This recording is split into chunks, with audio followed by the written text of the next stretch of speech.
তো সকাল সকাল লেবু মধুর জল খেয়ে আজকের ওয়েট লস জার্নির আরও একটা দিন শুরু করলাম। তারপর স্টুডেন্টদেরকে পড়িয়ে টরিয়ে নিয়ে মা আজকে বানিয়ে দিয়েছিল ওটসের খিচুড়ি, তো সেটাই খেলাম। আর চিকেনে ভর্তি ছিল, দেখো দারুণ টেস্টি হয়েছিল খেতে।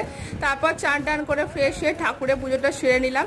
তো এতদিন ধরে আমি ওয়েট লস জার্নির ভিডিও দিচ্ছি, তো তোমাদের কেমন লাগছে আমাকে কেউ কমেন্ট করে জানাচ্ছ না। প্লিজ একটু কমেন্ট করে জানাও, তোমাদের কমেন্টটা আমার কাছে খুবই জরুরি। আর ভিডিওতে অবশ্যই লাইক করো। তো তারপর দুপুরবেলা ভাত টাত খেয়ে নিলাম, সিম্পল একটুখানি সবজি মাছের ঝোল হয়েছিল সেটা দিয়ে। আর আজকে সারাদিন ধরেই না বৃষ্টি হচ্ছিল, বেশ ওয়েদারটা ভালোই লাগছিল। তারপর তো লেগে পড়লাম আমার ওয়ার্কআউট করার জন্য। আর আজকে 1.5 ঘন্টা ধরে আমি ওয়ার্কআউট করেছি, এতটা ফল পেয়েছি কি বলবো। আর দেখো কতটা ঘাম ঝরেছে আমার। আর আজকে আমি কতগুলো স্টেপ কমপ্লিট করেছি খালি দেখো তোমরা। তো যাই হোক, বিকেলবেলা একটু মা ছোলা মাখা মেখে দিয়েছিল, এটা দারুণ লাগে খেতে। আর ওয়েট লস নাইট এটা তোমরা রাখতেই পারো। তো রাত্রে রুটি তরকারি দিয়ে ডিনারটা সারলাম। ভিডিওটা কেমন লাগলো জানিও অবশ্যই। Okay bye.